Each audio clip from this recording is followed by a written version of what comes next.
We know that if you're doing it right, you've made a home defense plan.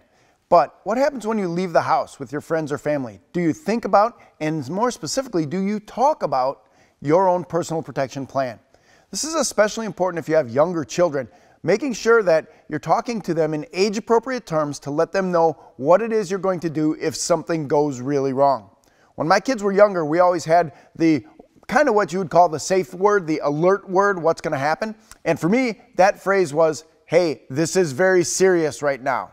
The kids knew when I said that something was going to happen and they needed to be listening and they needed to pay attention. We needed to get out of that location. But that's just one part of what happens when you're talking about an overall personal protection plan for when you're away from the home. If you're out on vacation, you're traveling in an RV, you're doing something out away from where you would normally be, make sure that you think about things like having a rally point. Where are you all going to go if something goes wrong?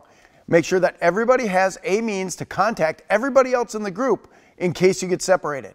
Things like that. You need to think about your personal protection plan and teach everybody in your group things like situational awareness and conflict avoidance.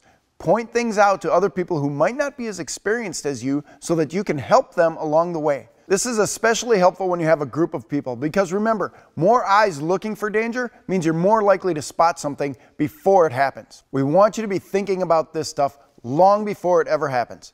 Make plans, be situationally aware, and talk about that stuff with the people in your group.